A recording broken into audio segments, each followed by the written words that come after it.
kick-ass name, Taserface!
Go forth, Galvin.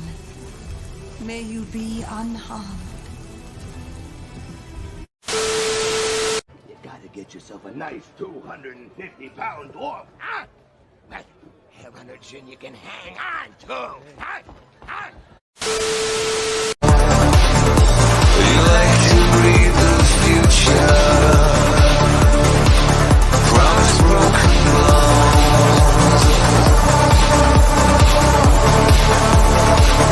Promise broken bones.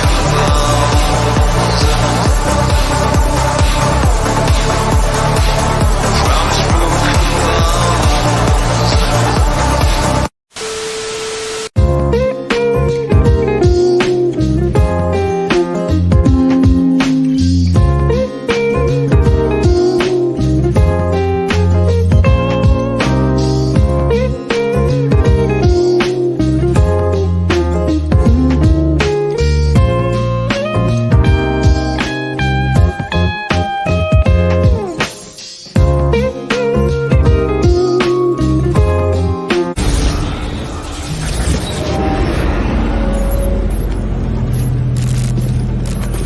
Wake the fuck up, samurai.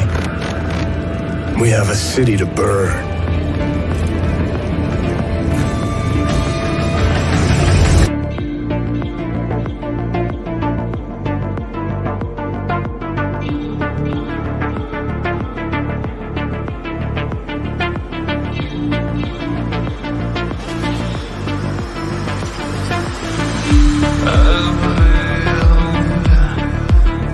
Inside this cow.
Hello, everybody out there in YouTube land. Geez, man, that sounded terrible. Hang on, let me try that again. Hello, everybody out there in YouTube land. Welcome to another Week in Geek. And, wow. I gotta be honest, this has been kind of a tough week because, well, okay, I'll be honest. This has been kind of like a tough last month / week and a half plus because there's been a lot of, stuff happening in the world outside of geekdom that is really kind of a downer, kind of no matter how you look at it. And I don't want to get into all that stuff because it's not what this channel is all about. We're just kind of here to talk about, you know, fun, geeky, silly shit, I guess. You know, we're not here to get like super duper serious about those issues that you see on the news. You know, you can go turn on the news and get depressed. You tune into my show. I want you to have a good time and, you know, maybe have an hour or two where you can just geek out with, you know, a bunch of nerds on the panel, you know. And speaking of nerds, here, I got some really big nerds for you. I got Grimgar. Hello, everybody. I got Ironcaster. Hey. We got Ash. Oi, oi. And we got Grim. Now hold it, Ash. Canned food and shotguns. Say what? Invest in canned food and shotguns. Oh, no. Cummins too. Oh, you need escapism. I'm not gonna say that's not a bad idea. No, well, I mean, you know, shotguns are you can kind of load them up with slugs, or you can load them up with buckshot or birdshot or whatever. It's kind of like, you know, the nice thing about them is they're a really good delivery system for just about any kind of projectile that you need for almost any situation you need. They also maintain value, so it's better than investing in gold or NFTs. Put it that way. Yeah, definitely better than NFTs. You could get some duck shot. hey, look, it's one thing I think we can all agree on. Yeah, they have duck. They have duck I saw this shot. video where they took shotgun shells and they put like little plastic rubber duckies as the shot with some BB pellets. So I'll have to try and find that video and send it to you guys. Yeah. That'd be so cute. Send me that video. Yeah, I've seen so many different loads for shotguns. It's just like amazing what kind of stuff people will put in shotguns. But we're not really a gun channel, but some of us just happen to like Except finger guns. Yeah, I like finger guns. Yeah. Oh, just a second. I got to reply real quick. Ooh, D12 got a new, or what was it? Yum DM put out their new monthly magazine. Oh yeah.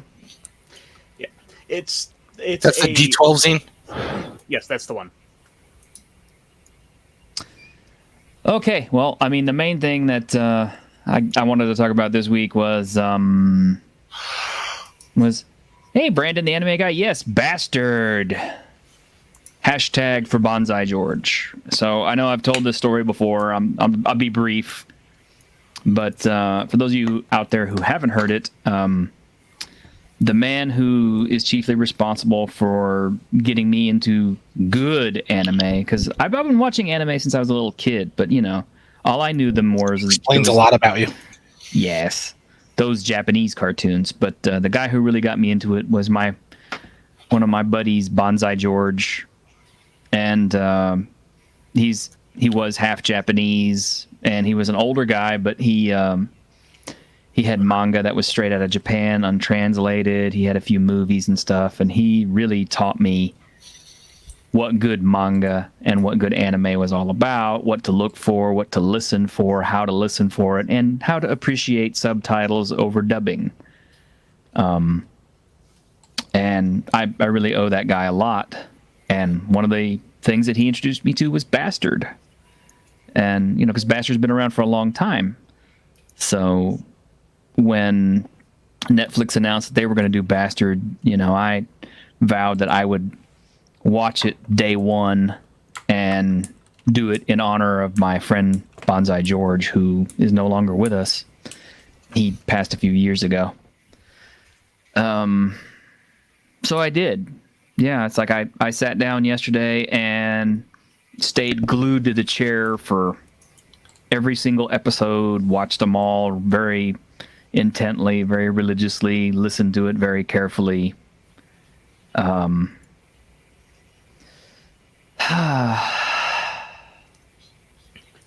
I don't know. I mean, I don't know how many of my other panel has watched it. Has anybody else on the panel watched it? Am I the only one? The original. I read the manga. I haven't watched the anime. Okay. And Grim, you said you watched the original?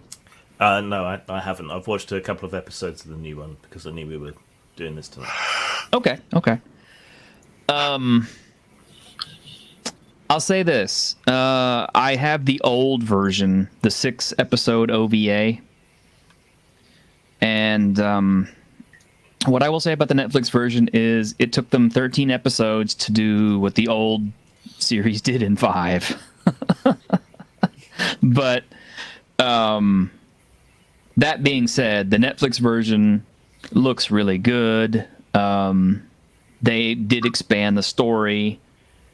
It is more complete than the original video animation.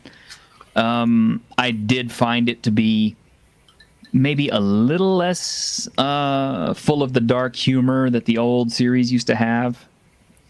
And one of the things that was kind of like a constant gag in the manga was that Tia usually was naked throughout the manga. I mean, she was always getting her clothes ripped off or blown off. Dark Schneider was walking around naked half the time with his schlong hanging out because his clothes got blown off. It was just a silly, funny thing that would happen in the comics. And I noticed that they toned that down a lot in the Netflix show, which I kind of figured they would. I mean, there's the whole slime scene where the eyeballs and the slime cover up the nipples. So I was like, okay, well, I guess modern gonna do what modern gonna do. But overall, I was not disappointed with it. I thought it was pretty good. It like I said, stayed pretty true to the original. Yeah, I think I enjoyed it okay. I might have to watch it a couple more times to really let it kind of sink in. Because, I mean, inadvertently, I kept making comparisons between the old anime and the new one. So maybe that was part of my problem. I was expecting more or something. But what did you guys think? Well, at the moment, I only have Kotaku's word to go off of. When is that ever a good idea? Well, Never read Kotaku. Let's just see what they have to say. What do they say? Unapologetically horny, and that's okay. Well, yeah, because it always was.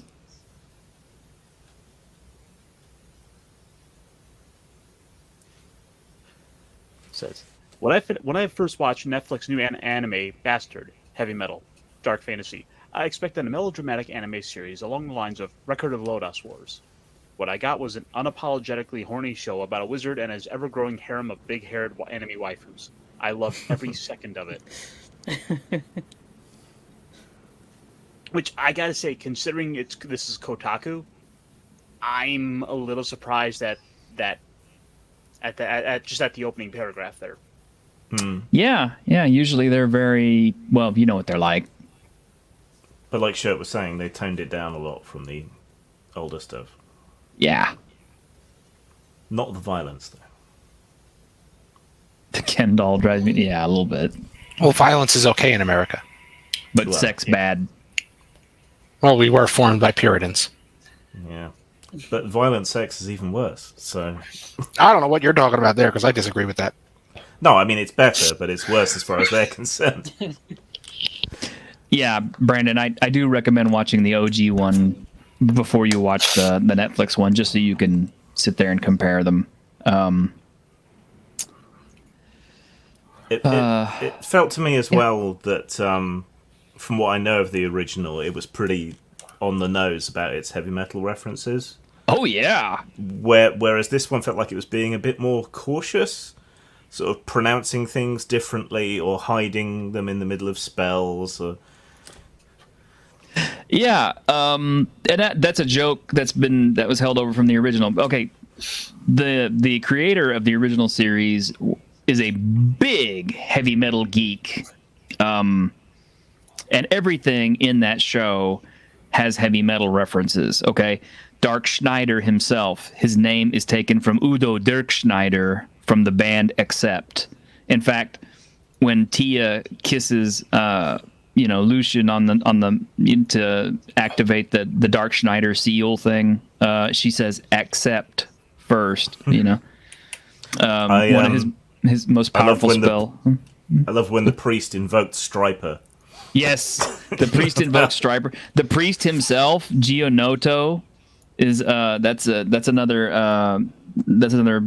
heavy metal reference. There's the city of Iron Maiden. The main enemy is called Anthrax. His most powerful spell is either Venom, and he intones Megadeth when he does it. They were fighting the Dark Priest Osborne at the beginning, and the second guy who had the Hydra was Kevin Dubrow from Quiet Riot. The other city was Judas, obviously a reference to Judas Priest. Yeah, yes. It just felt they were slightly holding back. I don't know whether copyright issues, because I know bands and musicians can be really pissy about that. I know JoJo had to do this. Had to change a lot of names for the English. Yeah, because JoJo uses a lot of band names as well, like REO Speedwagon and all that stuff. Yeah. Dio. Yeah, and Dio. Yeah. It's like, I'm guessing it's all changed up for copyright purposes, but still, it's funny. It's kind of like one of those wink, wink, nudge, nudge things. But one of the things that was missing is that in the original OVA series, when it opens up, there's a slow pan of a barbarian-looking character holding a sword. And that sword and that style of painting and everything comes from the late Ken Kelly, because the sword itself is a reference to the band Manowar, because they have that sword on every one of their album covers. The Broasar of heavy metal. Yes.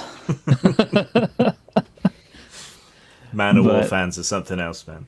Yeah, I have a few Manowar albums in my collection too. Yeah, there's owning some Manowar albums, and there's being like the hardcore Manowar fans, and they're a little worrisome sometimes.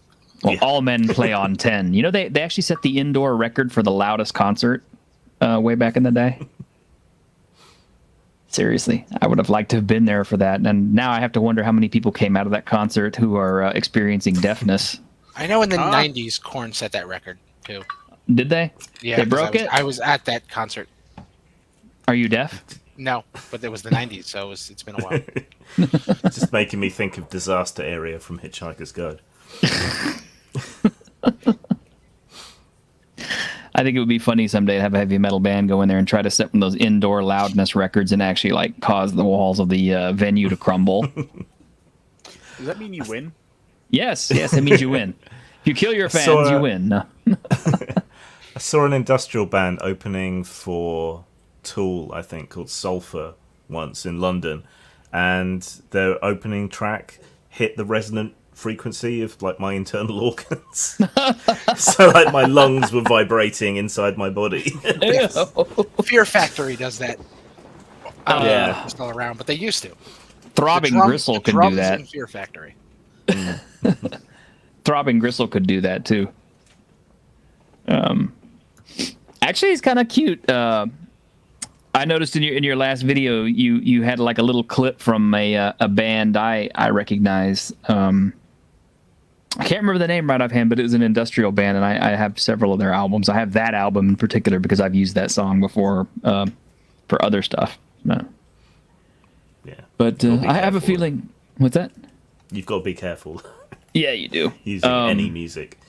Yeah, but I have a feeling you and me, our playlists are probably a lot closer than you think these days. Probably. But what I like about the show, what I like about the manga, what I like about the series as a whole is it's very, very heavy-duty RPG referenced. Because it's in the manga itself, all of the monsters that pop up, the cockatrice, the minotaur, the hydra, all that stuff, every time one of those monsters would pop up in the manga, the name would be translated into all capital letters English words. Like they totally wanted you to realize, like, hey, this is a Dungeons and Dragons monster, and we're sticking it in here for its iconic value.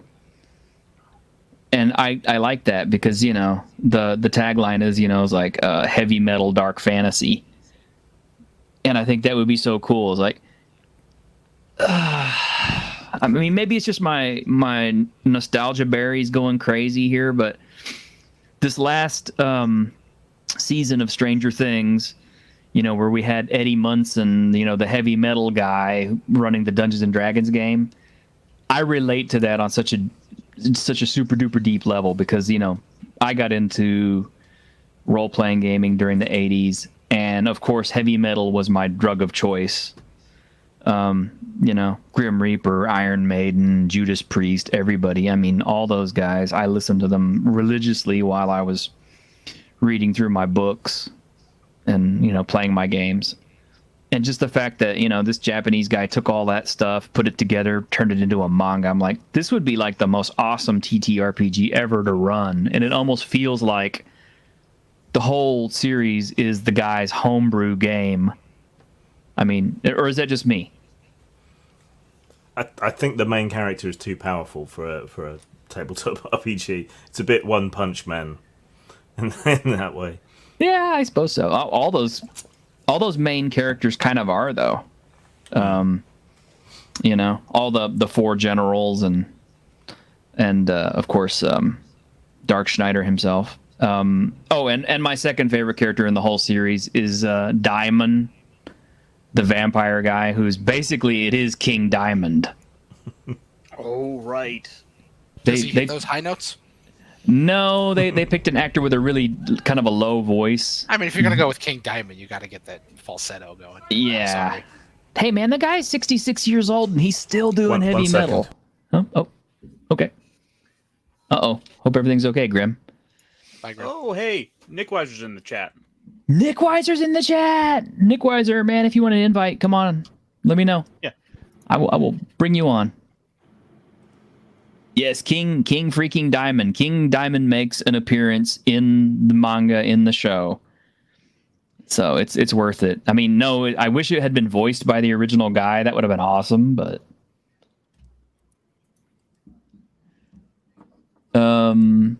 have I played any sci-fi TTRPGs? Oh, Jaden. Do you know who I am? Is the sky blue? Is the grass green? Yes. Is there a t-shirt-based RPG? A t-shirt-based RPG? You know what? There should be. There should be. I would totally make a house rule that if you wear a cool t-shirt at the TTRPG session, you get some kind of bonus. The color of your shirt designates the class you play. That would be cool too. Session.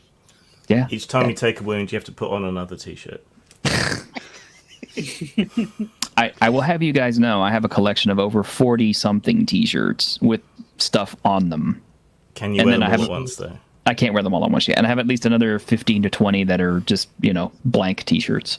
But I have about, 10 blank t-shirts, and that's about it. But, yeah, I've got a Magic the Gathering shirt on. Nerd. Let's see. Oh.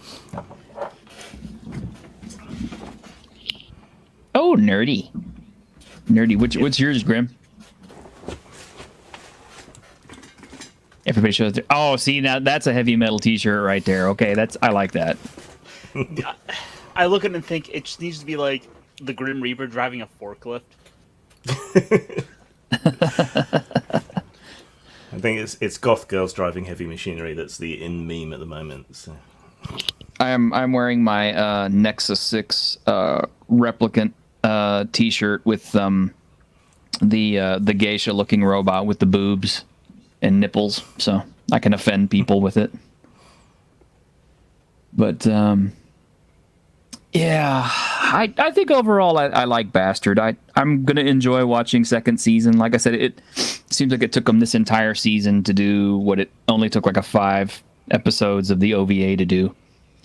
But I am glad that they're gonna take this series beyond what the OVA did, because there's quite a bit of Bastard out there, and it was written at different times and different years, and the artist went back and he would, kind of update some of his older drawings when they would do re-releases and stuff. So it's very much. One thing I thought it really nailed was that early 90s style of anime, like Cyber City Edo. Yes, that sort of thing. They didn't update the style, and they used a lot of the old animation techniques and things that you saw in older anime. So I thought that was really good. Definitely.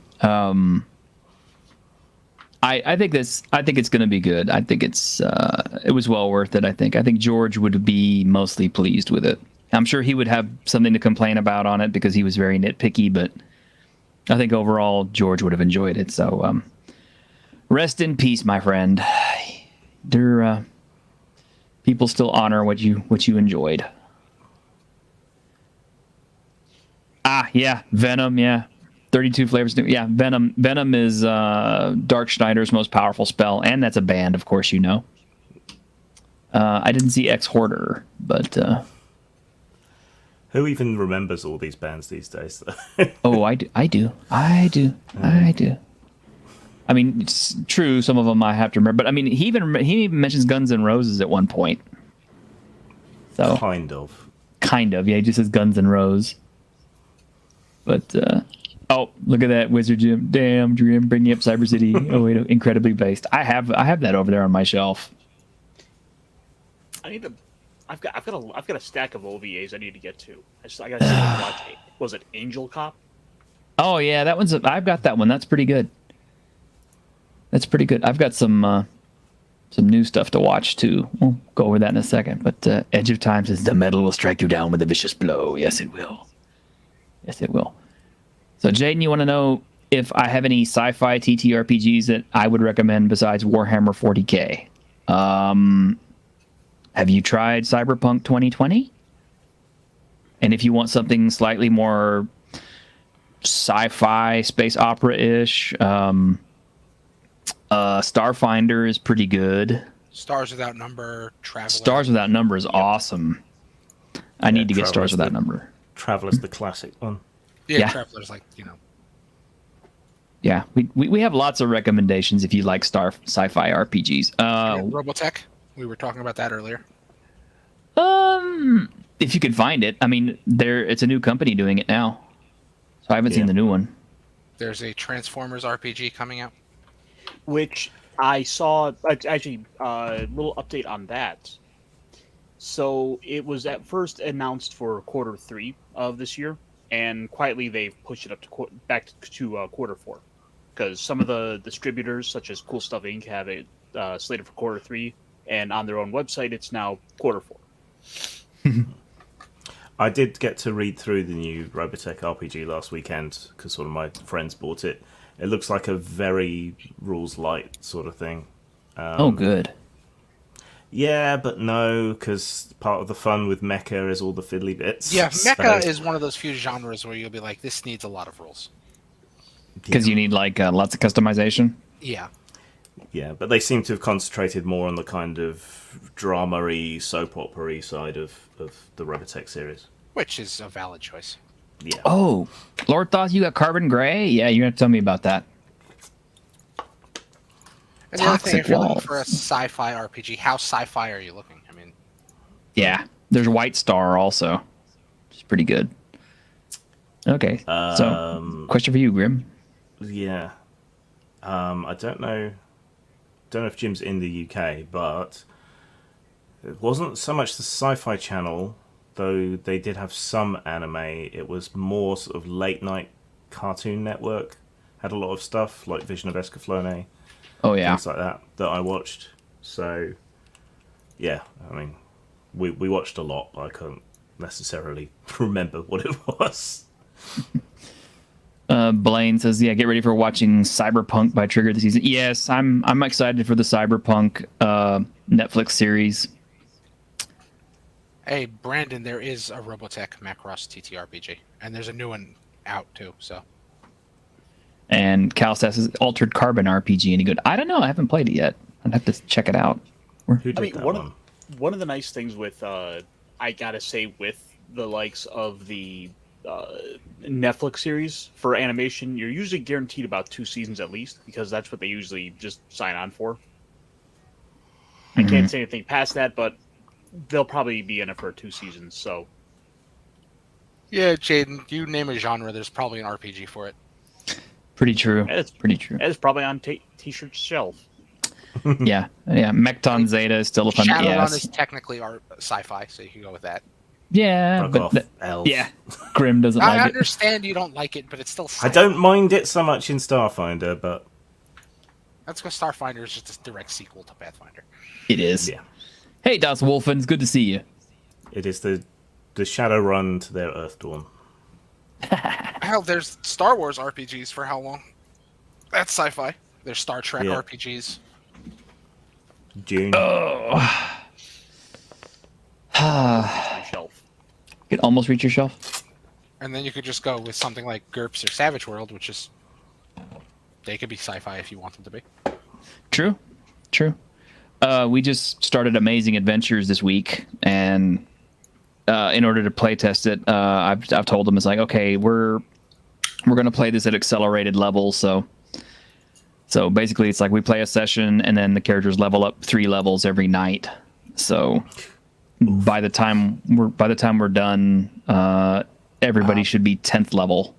Jaden, there is one. I think Modif. I can never pronounce that company. Modiphius. Yeah, Yeah. I think they put it out. Yeah, it's supposed to Yeah. be pretty good from what I hear, but It's very abstracted. Does it still use the 2D20 system? It Yeah. still uses the 2D20 system, but it's not anything like the other applications of the 2D20 system. I mean, the roles are the same, but it's very abstracted. You sort of resolve scenes instead of turns. And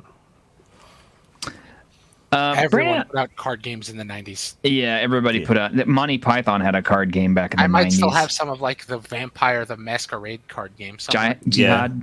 Yeah. Yeah, I've got it some was, of It those. was only Jihad for a very short period of time. Then it became Vampire: The Eternal Struggle because Jihad Yeah. was deemed to be not good. Understandable. Yeah. They spelled it with a Y. Yeah, they did. Someone needs to get lines for Deathstalker sci-fi books. Deathstalker's cheesy as fuck, but but yeah. Incredibly gameable setting. Climax for the first book is a Gygaxian Death Trap dungeon. They actually have Death Trap dungeon. It's an old fighting fantasy book. Yeah. One of my favorites, actually. And Jaden's like, right now in Red Dead Redemption, you knocked a ranger out and you're waiting for him to wake up in a hog tie. I have rediscovered how much fun it is to play Red Dead Redemption 2. I've started playing it again for my second time, and after laying off for about a year. And I'm having so much fun hunting down stuff and turning it into clothing. I know that sounds stupid, but I really am. I like hunting down the legendary animals or finding the perfect pelt and then selling it to the trapper and having him, make stupid looking hats or clothes and stuff. And actually one of the most hilarious things in the game too is how people will react to you if you're wearing certain things. Like I killed a legendary bear and I made a bear hat. So it's got like the bear's head as your hat. And as you walk through town, people say like, you're wearing that voluntarily? Or it's like, who made you dress like that? Stuff like that. So, What's that? Oh, it's just a bear. it's just a bear head. With I had the Steam fun. Summer sales going on. Sorry, I was just saying, I had fun hunting down all the clansmen and piling them up. Oh my Around god, the that's so burning much. cross. Oh my god, yeah, that was so funny. The first time I've run across 2 of them so far. It's funny. The first time, they're eagerly trying to go burn this cross, and the dude sets himself on fire. And the second time, they're trying to raise the cross, and it falls over and kills them. You just sit there and watch it, and you're just going, "What these idiots!" It's so funny, man. I forgot how much fun that game is, and there's so much content that I've never seen. So it's so fresh to go back through it again. What were you saying, Caster? Yeah. Oh, just with all the Steam summer sales going on. I mean, you could pick that up, but you could pick up Red Dead Redemption 2, but I made the mistake of buying one of the most addicting games I've been playing. What? Power Wash Simulator. How? It's mindless, and yeah, I could see how it can get addictive. Exactly. It's just the whole premise of the game is you get a power washer and you're just washing down and spraying dirt off of like statues and houses, and there's something just cathartic about. You know, you can get that as a real job and make money doing it, right? Yeah, you could do that for real. I need to go power wash my own house, and like it's got me thinking like, hey, man, I need to just go buy one because like this is actually pretty fun. Yeah, I mean, I guess it could be. It depends on how high your settings are. I mean, if you put it too high when you're on your car, you strip the paint off. But this is like when it's like when the American military put out that FPS to try and recruit people. This is big power wash trying to get you. Personally, I blame Home Depot. We do it on purpose, Thoth. Thought, yeah, how come every time you have great RPG? Yeah, because we don't do it on purpose. It's just look at who we have on the panel. We do it on purpose. We have, at least I do. We have 4 super duper RPG nerds, and then we have Ash, who wants to learn how to play RPGs. Has he read any books? He's just got to pick up a book and read them. Well, he's only played like twice. Let's see, where's my copy of Vampire the Requiem? Get out of here with that! You go throw. How come you didn't sell that yet? If you're going to sell books on eBay, nobody wants to buy it. I don't want to buy it. I have Chronicles of Darkness within easy reach. You know what? Why don't you use that thing to prop up a table or something? I prefer Chronicles of Darkness. Yeah, you would. You do that just to annoy me. It's much better. No. Yes. No. I'm sorry. Able to sell off the werewolf book. Nothing beats original, VTM. Unless you want to use more than one type of monster. There's a whole book of monsters, several books of monsters. What's the point of using an old World of Darkness mage in anything else? There's like all the world's monsters. Kick everyone else's ass really easily. Yeah, if you're running a vampire chronicle and the storyteller drops a mage on you, you're done. It might be okay. That means the storyteller hates you. Well, a bunch of werewolves will mess your day up pretty good too. But if the mage knows you're there, and if you're a vampire, the mage instantly knows you're there, because one of the first things they learn is how to detect living creatures. You're dead. True. I prefer Chronicles for it's a bit easier to cross over the different lines. Yeah, Ash, I've caught you playing Cyberpunk 2077 a few times. Mm-hmm. That flying car mod is now my favorite thing. It looks like it's super fun. It's so cool. So it lets you fly around in an AV. Any car. It turns, well, so far I've just tried it with a starter car because I haven't really gone too in-depth in the... I literally, played the game a bit and then go back onto Nexus mods, find a bajillion other mods, get back in, log it for 5 minutes, the game crashes, and then debugging time. Yeah, it's so cool. Brandon says you need to get you some OG beat 'em ups and fighting games. Okay, dude. Look, it's very simple. You get on Steam, you buy Capcom Fighting Collection, and then you thank me later. Okay? Do that. Do that, Brandon. You could also go buy the new the new Ninja Turtles game. Yeah, that one's good too. From what I hear, I haven't played it yet. Fats, why are you in the audience? How come you're not on the panel? Phoenix Wright, Ace Attorney. I never played that. Is that good? I think Stephen was Stephen was making a reference to the Dracula thing that I told you guys about. Oh boy. This is because he talks a lot and he has beer. Okay. I have beer too. I have caffeine. I finished my can. I have to go get another one.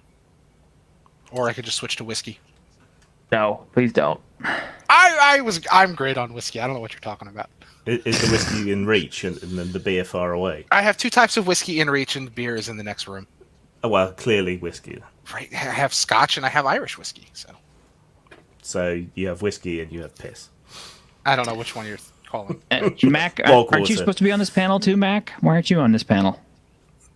For Irish whiskey, I'm not usually a fan. This one isn't that bad. I find it too sweet. That's... Yeah, I mean, Mac is right about that clown being the big hit right now. I try True. to mute everything about that goddamn clown. Oh, by the way, I have a food topic that is both geeky and racist at the same time. Oh, this is great. Yeah. Sounds Definitely need fantastic. whiskey now. I'm going to do a shot for this. There you go. Y'all ready? Ash, you better be paying attention. Okay. Okay. My body is ready, but my arteries may not be. Oh no, you'll like this one. Trust me, this is probably the most wholesome. So I'm checking out food challenges, and apparently Prince of Punjab. God. Prince of Punjab. Is this why you emphasize that I'm listening? Yes. Well, I mean, yes. Yes. You know, there's at least 2 people on this panel that like Indian food. Yeah. Well, I'm one of them. Okay, But so yeah. that's 3, 4. What about you, Ironcaster? I like it I also. haven't had a chance to have any yet. Okay, I'm so still... 4 people on this panel like Indian food. The fact that you single All of that us. Ash is a little All of racist. us like Indian food. Okay, but so how is this racist? Okay. Well, because it's an Indian food curry challenge, and it's in Leicester or Leicester. Leicester. Leicester. Yeah. Yeah. There's I a don't- lot of Indians in I England. don't know how far that is from you guys. That's like, well, half an to hour us it's a drive long from me. way. Well, for me it's a long way.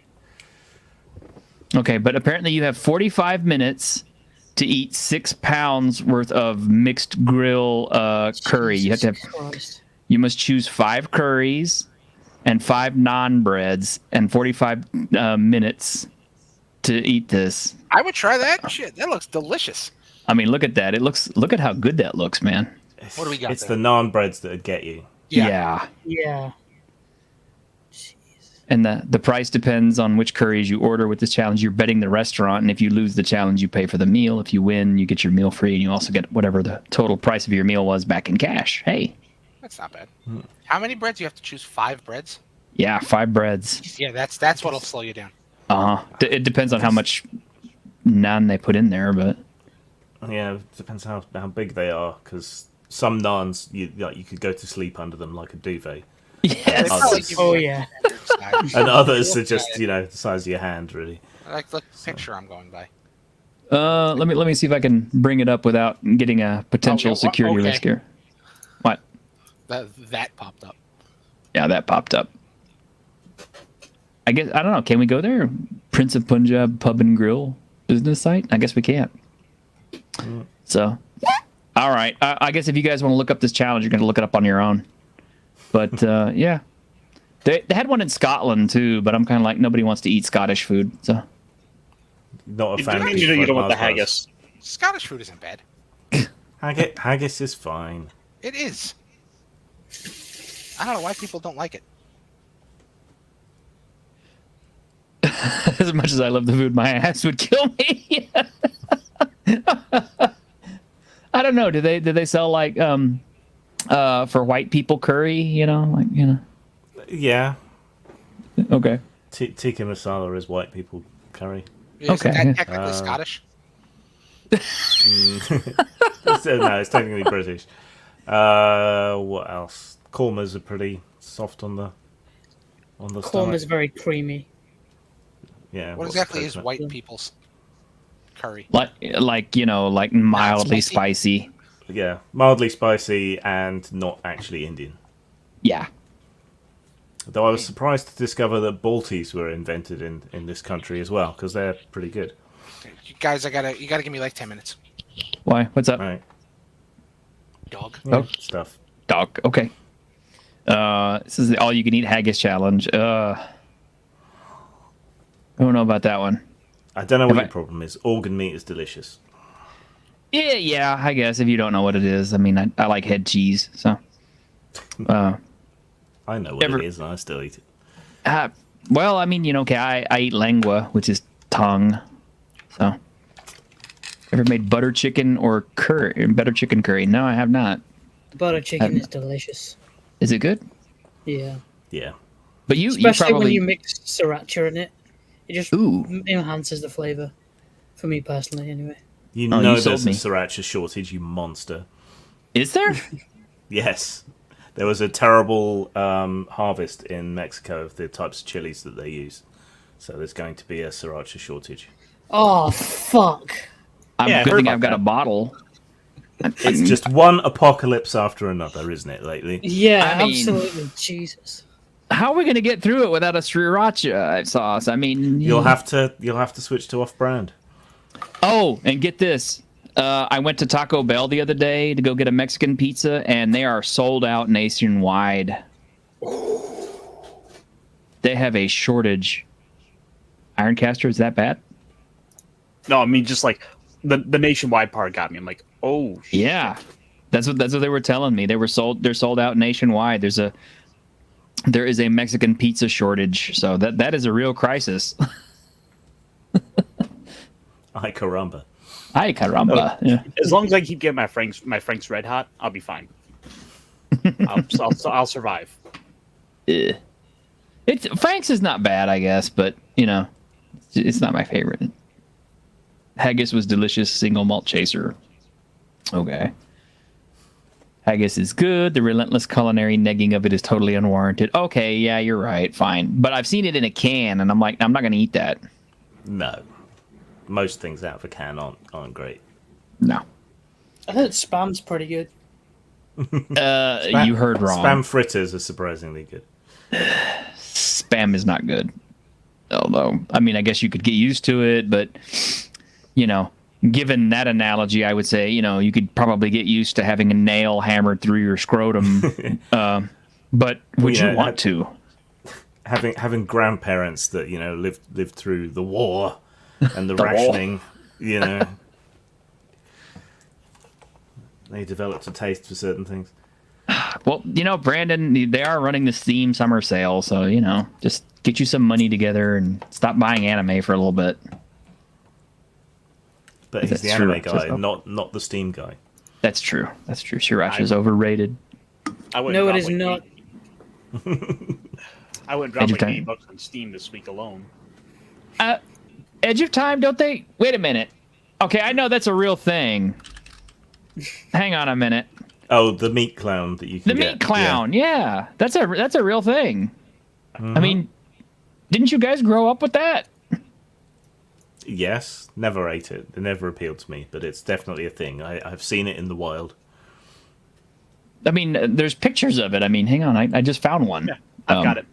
I've got Did it you? up. Oh, you already got it? Okay, you're Okay, right on I'm the. back. What are we talking now? Oh no, not like that, Clown meat. Caster. Wow. Here we go. And share screen.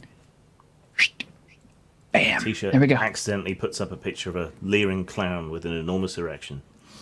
That would be funny. That's the same image Yeah. I have. Yep. Yep, that's. Oh, okay, it's the same. Okay, but I have it like singled out. I don't have it like all on a web page, I guess. But yeah, there's a meat clown thing. But I mean, it's not really clown meat. It's just done that way for kids and stuff. No, That would be it's not. terrifying to a child. So, all right. So I've got a challenge for you guys, or rather, a question. Mm-hmm. This is an item you drop for your players in a tabletop game. What are the benefits of consuming Absolutely the meat nothing. clown? +1 to performance rolls for 24 hours. Yeah, it really depends. We make up little gags and things like that for food that you can eat in the game. And it's Snow Dub. Hold on a minute, guys. It's the Snow Dub time. Go ahead, skin it. Skin that smoke wagon and see what happens. There you go. How about a plus on the charisma? Do you find clowns convincing and winsome, or terrifying and +1 to intimidation, maybe? Dealer's choice. Yeah. Mostly scary. Yeah, and That's not what I obviously expected. it's not made of real clown meat, and the rise in meat clown and the decline in circuses is completely unrelated. Yes.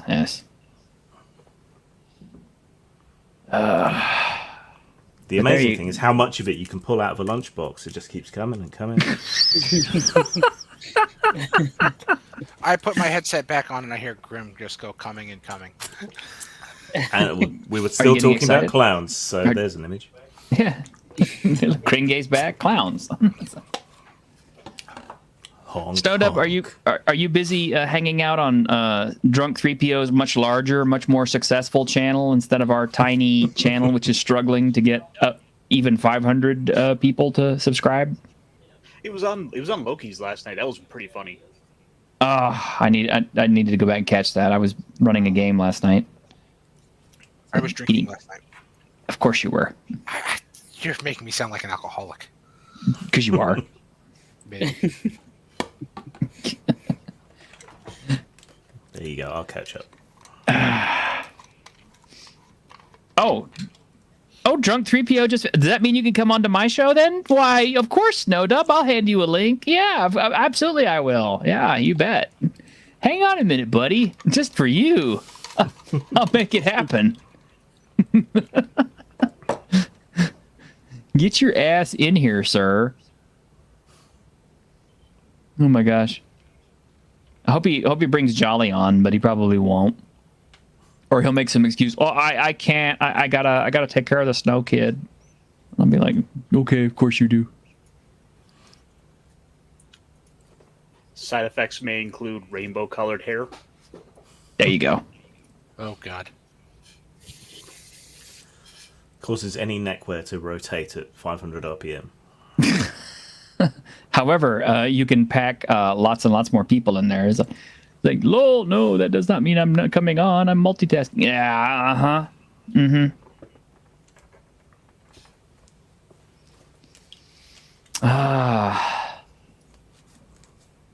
You substitute Brandon is not a substitute for Snowdub. I mean, he's a different kind of a clown, but he's not a funny puppet guy. It's like mime meat is no substitute for clown meat. Yes. It's quiet. It's sad. And sad, yes. Well, let me see. What the DVD fairy brought me this week. Got a few good ones here. And hopefully nothing that makes everybody really, really sad. Although, there's probably some pretty... Huh? I'm already sad. Why are you already sad? Because according to you, I'm an alcoholic and I'm not drinking right now. Oh. Is that because you're out of alcohol? No, I just don't want to go up and get some more beer. I already had like 4 of them since we started the stream. Say, look, bang! Anytime you want to, give us a sponsorship, we're happy to do it. But let's see, I got. Let me blow up here. Dang, here we go. Yes, we have Grimgar, Ashes and Illusions. This one is supposed to be pretty good. Yeah, the tagline is "Survival is not a game. Take an introspective look at RPG anime with this beautifully animated tale of adventure and loss." This is after waking up in a strange new world surrounded by people who can't remember who they are or where they came from. Haruhiro finds himself drafted into the service of the volunteer soldiers. Together with his ragtag party, must set out to make a name for himself in a world where magic and monsters are part of everyday life. But danger waits around every corner, and the small group soon discovers how quickly a life of adventure can be cut short. Faced with the reality of their situation, each member will have to choose how far they're willing to go, and how hard they're willing to fight to survive in the world of Grimgar. Apparently it was on Funimation originally, so... But I like that, grim and gritty. That's what I'm hoping for anyway. I don't know. I haven't seen it yet, so... Grim had an anime. Yeah. Let's see. Here's a classic. Who remembers this one? Vaguely. I do. Yeah, I haven't seen it in a long time. Am I the only person who ever saw this? Please tell me no. I literally just said I've seen it, but not in a long time. Okay, Yeah, well... same. This is hilarious because this is like 3 generations of black comedians just doing their thing, and I don't know what to say. It's a great movie. It's so funny. Definitely worth a watch, and it's on Blu-ray now. And then I got this one because reality is getting close to this, but not quite. God, I remember that movie. Yeah, I saw it in the theater. That's because you're I'm Way the back. bad guy?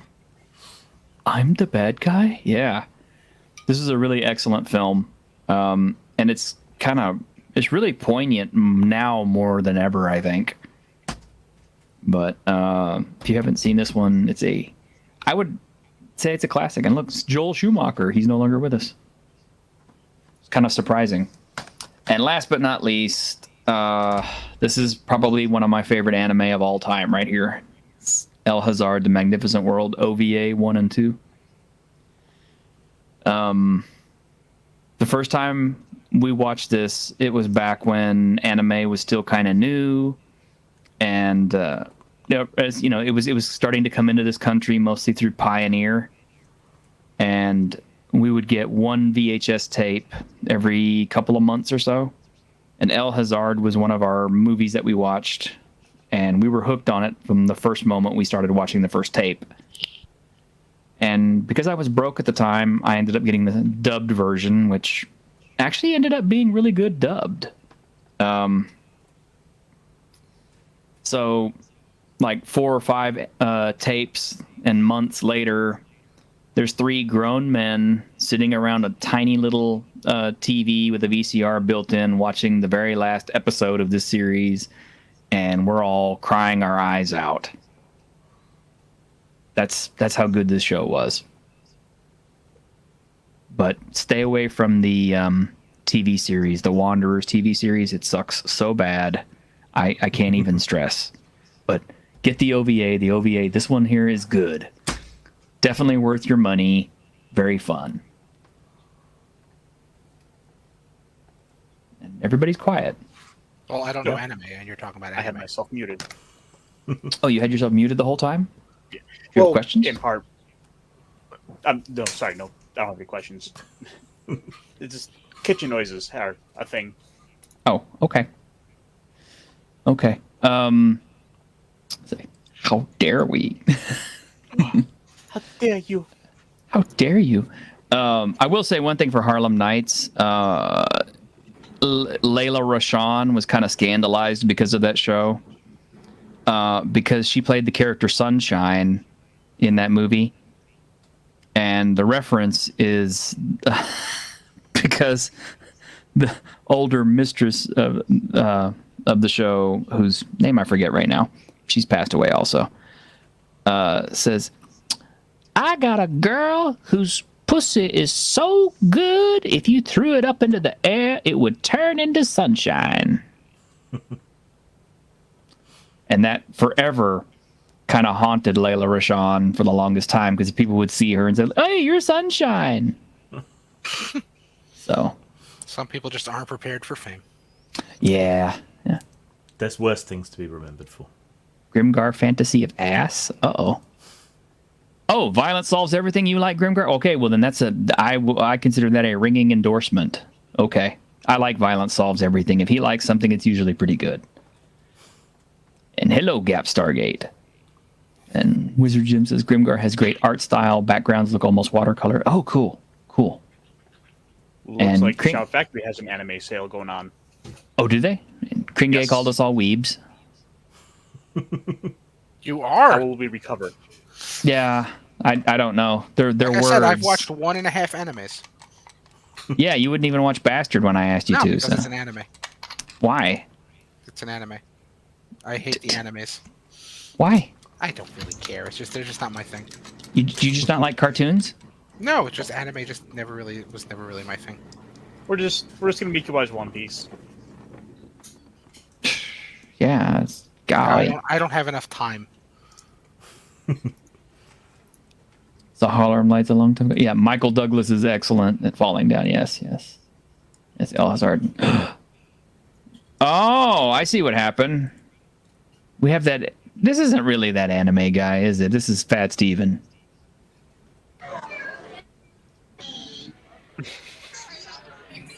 What now? I apologize for all the noise. I'm out here at my city's municipal pool. The young weeb decided she wanted to go swimming with a friend, and I'm just sitting here in my booth, just relaxing and enjoying the conversation. How you doing, Brandon? You know, I am doing all right, with the exception of me having a partial Achilles tear. But other than that, just another day in paradise with Paradise. Anime. Oh, good job. You on the man. Yeah, it was Della Reese. Della Reese made that comment about Sunshine. Okay, thank you very much, man. I appreciate you. Why aren't you in here, man? We love you too, Anime. You know, we always invite you.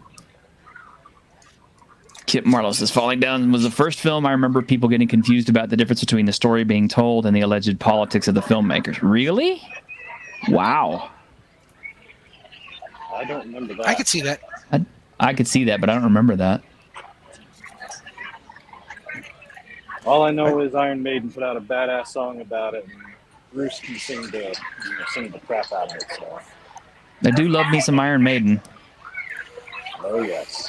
Characters are much more irritating in the light novels. The whole thing is Avenger-style Gonzo. Oh, we're gonna have to talk about that in a second. Oh right. Oh yeah, here we go. Okay.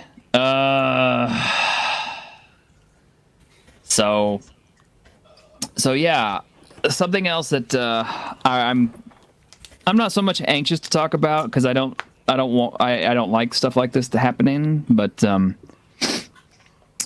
with the way this panel tends to lean towards RPGs, we kind of have to. Yeah. Those of y'all out there who haven't heard it yet, Drive-Thru RPG has just created a new set of rules in response to a certain publisher who we like, and anyway, these rules have made it to where, well, I mean, Grim, you want to explain it? Because I'm fuzzy on them because it's so abusive. This isn't the first time Drive-Thru has engaged in censorship, but it's always been on a kind of individual basis before now. So Drive-Thru is the premier place to get your RPG books in electronic format, typically PDF. They essentially have a de facto monopoly. There are other sites where you can sell stuff, but they're not as good. They don't have the same reach. All these issues. So when Drive-Thru does something, it has a massive effect on a lot of people. And basically, they've changed their rules to say that if they decide that what you're doing is political, or if you have material that they decide to censor, you're basically not allowed to complain about it, or they might terminate their relationship with you. So by saying that here, I am potentially putting myself in line for our working relationship to be terminated. And they've extended that rule to include social media now. So that was the complaining about it bit.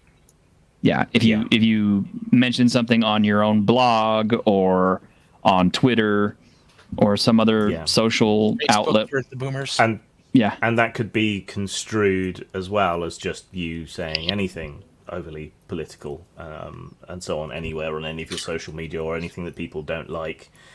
You can then be held responsible for it somehow by them. So yeah, this has kind of put the cat amongst the pigeons and exposed a lot of people as having their head up their ass. I think, unfortunately.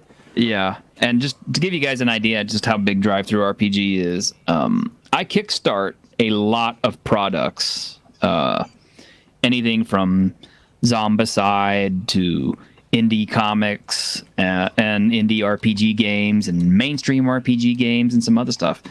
And in almost every single instance, if there is any kind of a role-playing game product, they usually have a link to Drive-Thru RPG for distribution of their PDF files, because that's how big this company is, and that's how big their reach is. There are other publishing outlets out there that are smaller, not as easily to find, and don't have the reach that Drive-Thru RPG does. But Drive-Thru's been around for a long time. All my stuff is up there. They ate up a couple of competitors as well. Yeah, I mean that's kind of how it goes. Yeah, and it's just not good business. I mean, you know, them making policy to where it affects everybody, and it's not just how bad this policy is. Additionally, in addition to this, there is also a policy where they have, let's say you have a product up, and it doesn't matter what it is. You know, you could have, Fluffy Bunny, the role-playing game, and let's say some PETA diehard enthusiast decides that they want to object to this, and either the title or something. They can register a complaint with DriveThruRPG. DriveThruRPG will pull your product off of their website for review. And while it is down, you are not selling any copies of this, so you're not making any money on it. And if, in fact, those claims are upheld by DriveThruRPG, your product can be completely yanked up off the shelf and never put back on. And then they change it to like a one-strike system. Yeah, and they change it to a one-strike system. That's for this, what they call hostile marketing. But you're missing something important about that reporting thing. So if you put up a product, the bulk of your sales are going to be in the first 24 to 48 hours. That's also the time period in which you're going to be on the front page and more likely to be seen. So if it gets pulled then, and then gets, even if your appeal against the claim gets overturned, you've lost all of that exposure and all that potential money. And most of the people who are complaining are your competitors. So yeah, it's something that's tempting for people to manipulate, I think. I mean, people already game the system by review bombing and all the usual bullshit. Did I read something about them even pulling purchased files from your account? Like, if you put out if you were to put something out, we'll use our Fluffy Bunny example, the PETA thing, and then customers who have already bought it lose access to that file. Usually they don't do that because I've had stuff pulled before. Usually the files remain on storage so that people who have already purchased them can still download them. But I think there have been instances where they've been purged completely. I'm not 100% on that, but I've never heard of that has happened. Complete purging. I know they make things unavailable for sale. That's what Amazon does? That's what Amazon does. Yeah, they have done that. They, just as an example, they used to sell the man in the tinfoil's hat stuff, and once they decided he was no longer verboten, anybody that had purchased it, they pulled the digital copy, and that's the problem with anything digital and having only one place where you can potentially go to get it, or one of them is just so big that if you don't use them, you're basically screwing yourself over. This sounds absolutely awful. This upsets me and infuriates me to no end. All this does is further justify my need for hard drives and backups, and my own just kind of personal need to back up and preserve. Yeah. For this absolutely. And it's mostly quite one-sided as well. I mean, my politics are broadly in line, probably, with most of the people that drive through. I just disagree with the way they go about censoring people and the implementation and so on. But it is extremely one-sided. So sexualized content has been banned in the past. For example, one of my games, Hentacle, got pulled due to complaints. A similar thing happened to a gay-themed RPG that had some fairly risque art in it, and there was a huge public backlash to that, and that was allowed back up.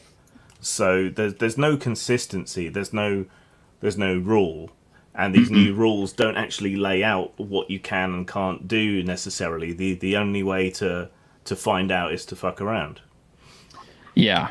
And the worst part is that some of the older products that are already in circulation right now might also be subject to this same level of review and could get yanked. So there are Oriental Adventures. Well, not just Oriental Adventures. Lamentations of the Flame Princess has a pretty good catalog of stuff that would be questionable. Scorched Earth Publishing has. Dicks for Satan or whatever it was. Besides that, Scorched Earth Publishing has quite a few titles that would be yanked. I wonder which ones of their titles. Well, yeah, their titles. And there are others on top of that too. I mean, I don't know every single one. Surprisingly, one that I don't think would ever get yanked would be Thirsty Sword Lesbians or anything else that Evil Hat Production does, because apparently they love Evil Hat. Thirsty Sword Lesbians should get yanked though. It should get yanked. Well, and there's that supplement they put out that has that coffee shop scenario where you're supposed to try and convert the straights. Wasn't that in the main book? No, I think that was in a supplement. But yeah, if you reverse that would never be allowed. That's my biggest issue with it. There's just no consistency. Yeah, that's my issue with it. As I said, this is something that just listening to you guys talk about this just makes my blood boil and makes me want to say some very not so appropriate things. But since I'm in the middle of a public place, I'll have to refrain. That's the best time to say. I understand. Yeah, start cursing over the phone. That'd be good, Brandon. But well, yeah, I mean, tablet, fortunately, but, okay. But still, I'm right in front of it. It's like my own little personal mini setup out here under the gazebo. Nice. But yeah, it's and they're not the only ones. Okay. Yeah, that would probably get yanked. But you could see where this system could get abused pretty quickly. One of the first things I would suggest people do is get up on Drive-Thru RPG and start complaining about all of Wizards of the Coast's older content publishing, where they put up a lot of the old stuff and then they put that horrible disclaimer that makes all of the old writers from TSR sound like a bunch of scumbags. Yeah, that would be the first one I would go after if I were so inclined to do so, because that offends me. At least 3 different groups of people have got in touch with me talking about setting up alternatives. I wish they talked to each other, but they probably don't like each other. I've seen your suggestion about what you would do for an alternative, and I thought that was a good one. The middle ground, that little middle area. Yeah, that's the niche that's available. Like I said on my video, the problem is if you set up a new site as being like the unrestricted free speech site, the first bunch of people that are going to sign up to that are going to be people that are going to drive everyone away. Like Varg, and people like that, and that's not what you want. So I've given some people some advice, sort of back channels. Hopefully they follow some of it, and maybe we'll get a competitor out of that, because I think they do need a competitor. They do. Now, in a related thing, I found out this today. Apparently, Two Heart 2 spin-off Dungeon Travelers 2 was denied release on Steam. And we don't know why, but let me post that one. That was the old PSP kind of dungeon fighter / dating sim, isn't it? I believe so. Let me jump on that article so you guys can see what I'm talking about, because I thought, oh, this is kind of right in there with current events, but stared into infinity there. Yeah. Yeah. Atlas Dungeon Travelers 2 has been allegedly denied a platform on Steam, leaving the RPG as yet another addition to the list of almost 1,600 games and DLC that have been banned from the service. Again, there seems no consistency in what gets banned and what doesn't, and whether they can promote uncensoring files or not, and it's a mess. Yeah. This is, Two Heart 2, Dungeon Travelers 2 underwent a review process to be released on Steam, but was banned on June 14th. And apparently it was an eroge dating sim, but with an all-ages release, removing all the title's adult scenes, massively popular with Japanese audiences. But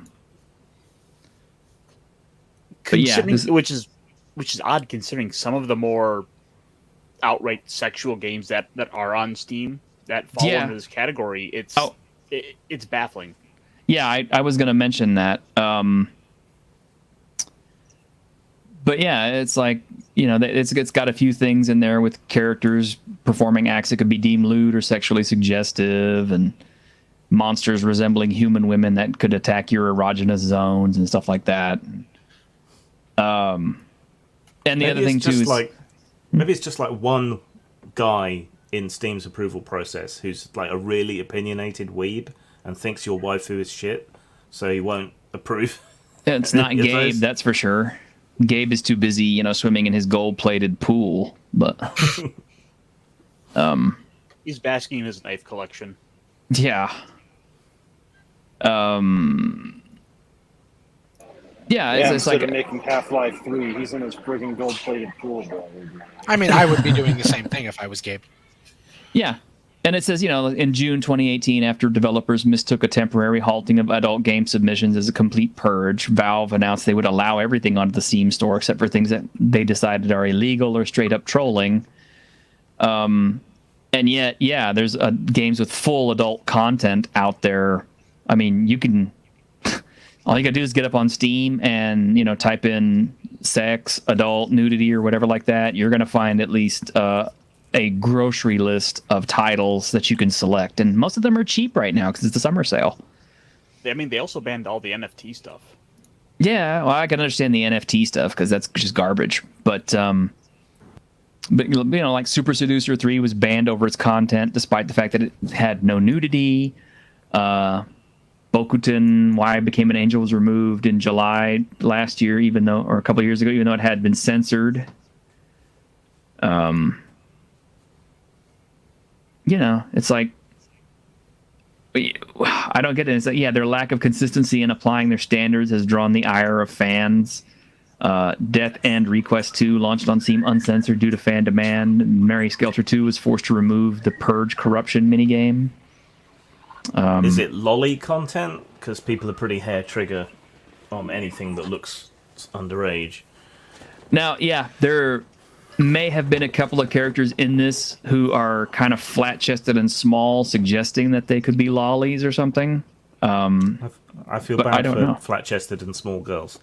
Yeah. And I don't know. That's the thing. They're not saying why they're taking these things down. They're just doing it arbitrarily for whatever reason. And the deal is, it's like, you know, I get adult suggestions every single day on my Steam because... I'm sorry, I'm a single guy. I've been, you know, playing Japanese type games for a long time. Nudity is part of their culture. It's not taboo like it is over here necessarily. You know, in my opinion, it's like it's okay as long as I'm paying for it, and you know, I'm not giving it to, you know, the wrong people. Exactly. Who would have thought?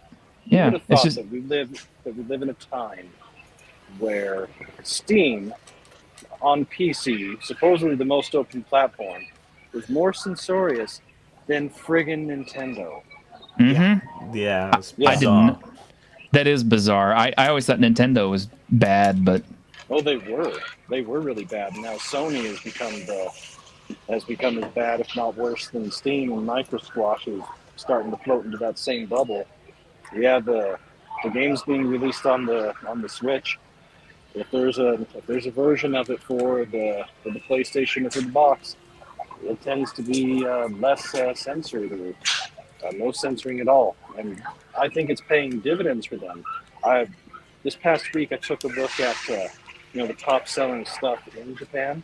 Almost every single game on there was a Nintendo game. Now most of them are more for everybody, but it really shows how much Japan has changed. The Sony, when they launched the PlayStation, they were starting to really rule over Japan, but they have relinquished that ever since they decided to move Sony Computer Entertainment to America, specifically into the San Francisco area. So they've shit in their milk, and that's one of the reasons why I won't get a new system, a new PlayStation or an Xbox. I don't need an Xbox, I've got my PC, and it can obliterate them. So yeah, I mean, the nice that at the very least with Microsoft, they're like you can still get stuff on PC.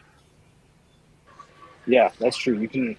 You're not tied into the to the Play Store, the Universal Windows program trap stuff thing that they've been trying to do. Yeah, as long as we can sideload, there's always going to be a place for for all of these PC makers, even if they don't release on Steam. It doesn't mean they can't try in one of the other places, or do a direct to consumer release model.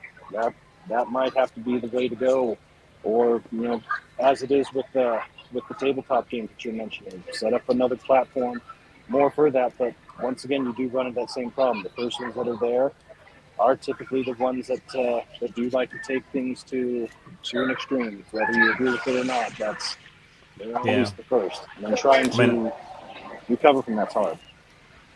I've got my own store, but it is hard to drive people to that location to buy when they're so used to going to another place. So people are used to going to Steam, maybe Epic. And Steam really started that trend. If you think about it, they were the first ones to really get the online storefront going. And then what did we end up with later?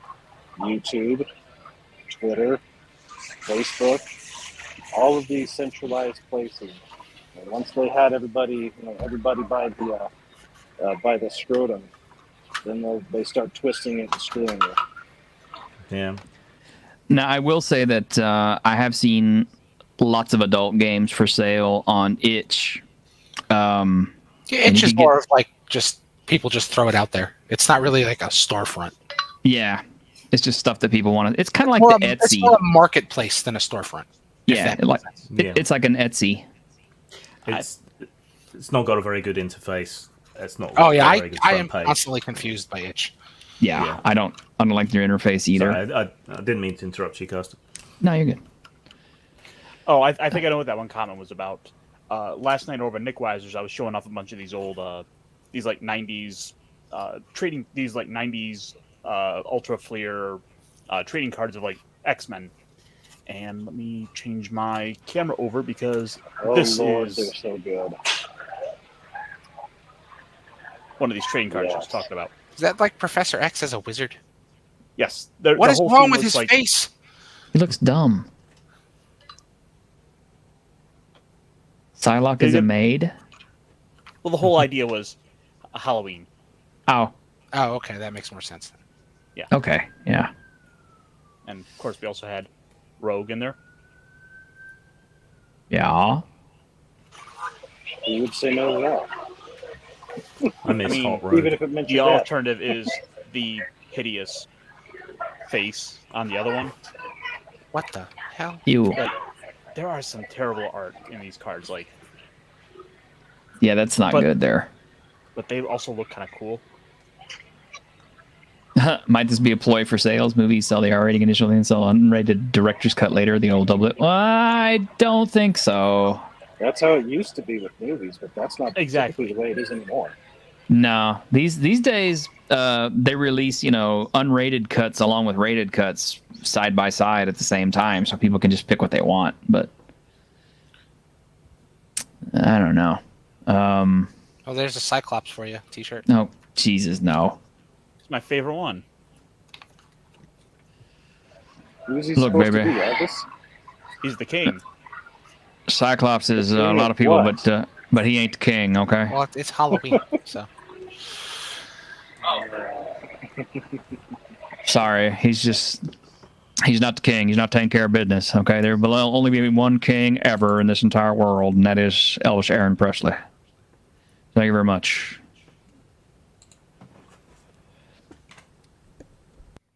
So anyway, yeah.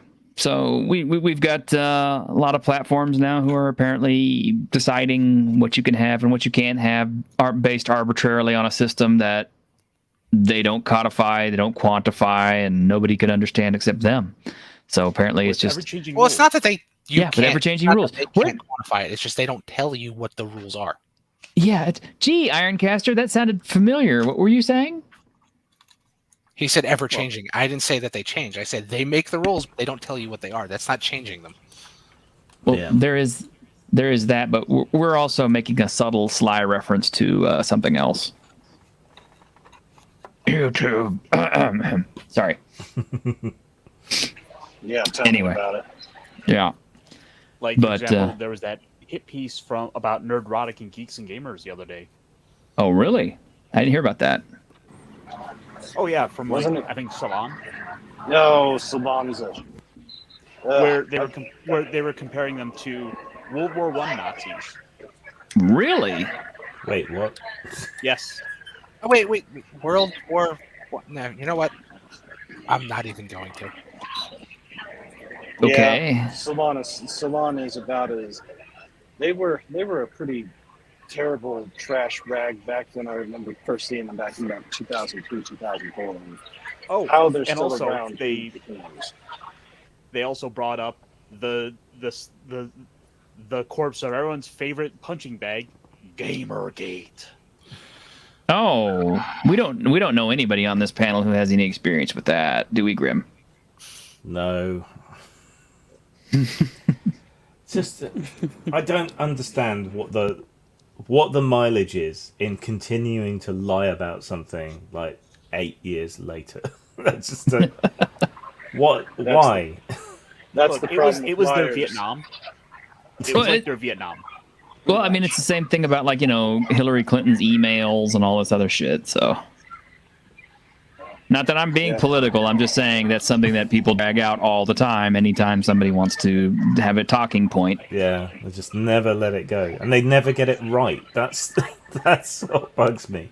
It's like if Ironcaster, ate a sandwich of mine, like, 9 years ago, like, a really good Reuben sandwich, and then, like 9 years later, here I am, and I still haven't let him forget about it. Ironcaster, you son of a bitch, you ate my sandwich. Yeah, and it was fucking delicious. Thank you. I mean, it's But petty. This is like if you met someone and they said, "Hey, do you remember the 1980s when then there were those satanic cults everywhere recruiting children and eating babies?" And you're like, "No, that isn't didn't actually happen. what happened." And they're like, "No, it was. Absolutely, it was. I mean, it was in all the papers and everything." I was like, "Oh, fuck." Yeah, exactly.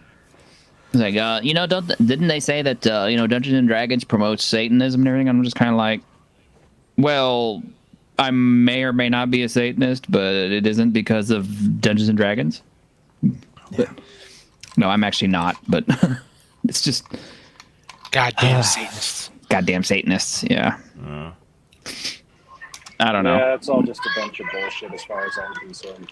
Yeah, Well, anyways, I mean, gentlemen, I need to take off, so you all have a wonderful nice rest of the having you. show, and it was great to be here. Thank you so very much, and we'll catch you later. all right, Brandon. Hey, okay. invite me next time you get another old anime you want to talk about. Well, I'm going to say this month is family month. Uh-oh. Next month, yeah, I know. Well, I had my daughter on with me today because it was her 13th birthday, and it was a lot of fun.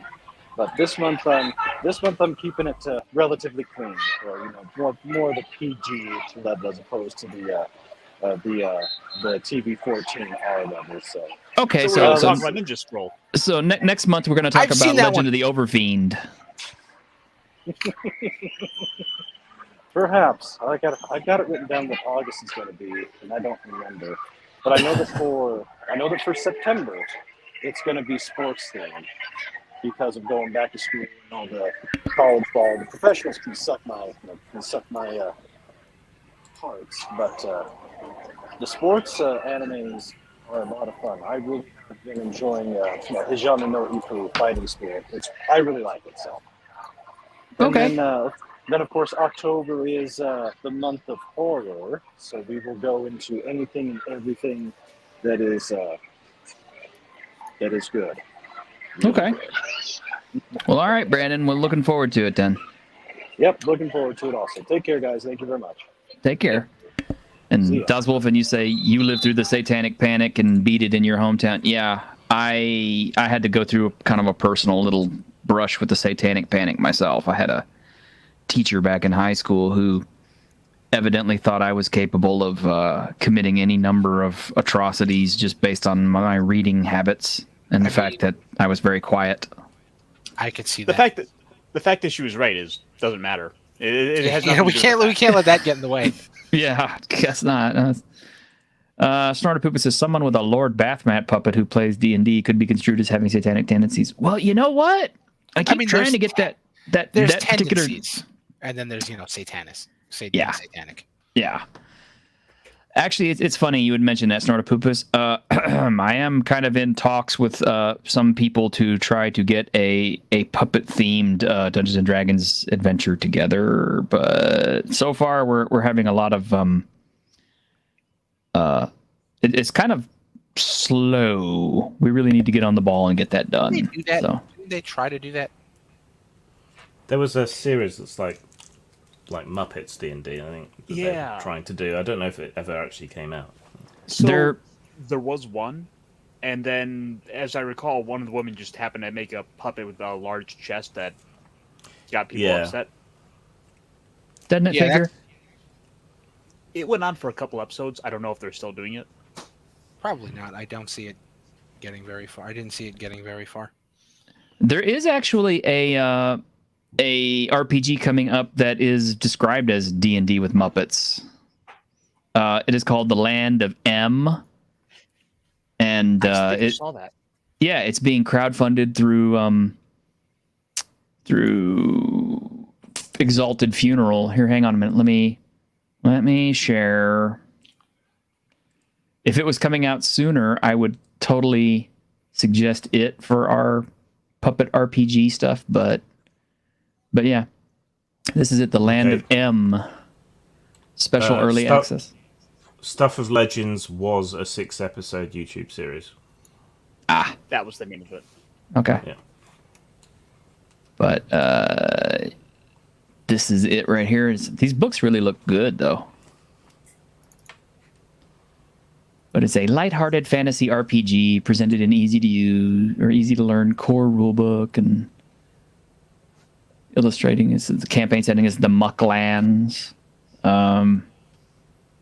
Collaborative storytelling, role-playing, teamwork, exploration, and finding lost treasures, then fighting monsters. Okay, sure. 16 folk species like the gelatinous goo, skeleton, or the turtle-like quartle. 6 character classes. Mushroom dungeoneer exploring. I don't know. And it uses a D12 dice system. So that's interesting, at least. Yeah, that's kind of interesting. Hardly anyone uses D12s. Yeah. It's one of my favorite elements of this already, just because I like the D12 and it's such an underused dice. They have good hand feel. They do. They do. I never understood why people didn't use them more often. But it looks interesting. If you guys want a piece of this, just look for this Land of M through Exalted Funeral. Maybe it'd be worth checking out. I don't know. It looks a little bit too, I don't know, cutesy for my group to really want to play. But I would say more like a storybook kind of look to it, like something for kids.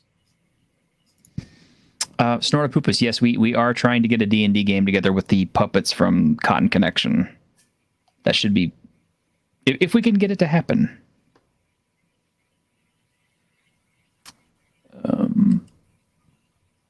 Squeaka loves the D12. Squeaka, you like everything. She would. Everybody likes the D12. The D12 is so underutilized. Dodecahedra.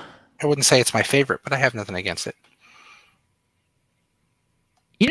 I'm not really sure which one I would say was my favorite dice out of all the dice. I don't know if I'd say D12, 10. but Probably D10s? How much World of Darkness I've played. I say this one. What is it? I can see through it. So 20. Is it a D20? Magic dice. No, it was a D12. Oh. I just happen to have one on my desk. Some gamer you are, you can tell it was a D20 by the shape. Oh man. So what do we got coming up for the next couple of weeks? I mean, don't we have some movies and stuff coming up? I know we have Overlord season 4 is coming out July 5th, so I'm kind of excited for that. Skeleton Knight in Another World ended last week. The new Thor movie's coming out. The new Thor movie. Who's gonna go see that one? No. I don't like going to the cinema anymore. I resubscribed to HBO Max because I want to watch Westworld. So, and I don't care who, wants to berate me for it or whatever like that or make fun of me, because I got invested with the first season and I want to see how it plays out. I never seen it, but I will berate you for it. Okay, that's fine. However, I am enjoying some fringe benefits. I did finally get to see Raised by Wolves season 2, which that was looking like a really good series, and then they stopped it, which is stupid, because it's like, how come every time you get a good series that gets me interested and hyped up and you stop it after the second season? That's just bullshit. Might have been too expensive to make, like Rome. Rome was good too. Yeah, Rome was just too expensive. Is that what it was? Pretty much. Well, mind you, we're also talking about HBO, meaning Warner Brothers and David Zaslav, who is like the Grim Reaper of entertainment right now. The guy went and canceled CNN Plus after 3 weeks. Oh yeah. Well, he's trying to make money. I would not be expecting much more for Westworld either, just because that's gonna be a fairly expensive show as well. I was surprised there's a new series. I really was too. I didn't think it was going to make a fourth season, but I think it's supposed to go for 5 seasons. But I would be surprised if it gets a 5th season after this one. But we'll see. And I did finally get to watch Peacemaker. I had zero interest in that. Oh no, it's funny. Oh my god, it's hilarious. Dude, the first episode, I was laughing my ass off through the first episode. I mean, he was like the second best part of the movie, but yeah, that show is great, man. I love that. It's just stupid fun. It kind of reminds me of The Boys, which I'm gravitating towards more of that kind of a thing here lately. Like I really like this new season of The Boys, because the second season was shit, absolute, total, utter shit. But this third season has been really, really good. But I like superheroes and ultra violence, so sorry, and a little bit of nudity and stuff. It's never hurts. But actually, what was pretty good that came out recently?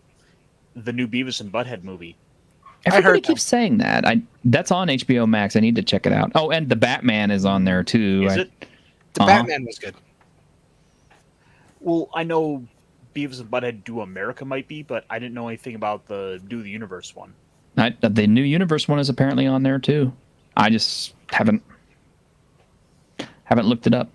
But if you want me to, I'll check it out. It looks pretty funny. I gotta be honest. I always never really liked that show. I mean, they were so stupid. Yeah. You thought. Actually, they made fun of Grim Reaper, and that just I hated them after that. But in retrospect, after looking back and listening to it again, with my 48-year-old mind instead of my 13-year-old mind, I'm kind of like, yeah, Grim Reaper was not a great heavy metal band, but the Beavis and Butthead point-and-click adventure was great, because all the sound clips were WAVs, so I had them attached to all my computer functions. Oh shit! I remember doing that with like tons of games. Yeah, same. It was great. Monkey nadulations in progress, sir. Ash has no idea what we're talking about. Ash, nope. Have you ever assigned funny sounds to your keystrokes and all that sort of stuff? Nope. You do not know the joys. I used to get scolded for that all the time because we all shared one computer, and one day I decided to replace all the WAV files for all of the sounds and stuff on the computer with random clips from shows and stuff that I enjoyed. And I used to do that in the computer lab in school. Oh yeah, I bet you got chewed out for that. They never found out it was me. Oh, they never found out it was you. Oh. Squeaky did that too, apparently, yeah. Zax agrees with me on Peacemaker. Yeah, there's there's still good stuff out there to enjoy. HBO also a lot Max of- beat Foreigners. Yes, and yeah, But that's not a show. I understand if a lot of people wouldn't like that show. no, I love that show. Oh, no, I yeah, love I'm that show saying- immensely. I know you like it because we've talked about it. Yeah. But I can see why people might not.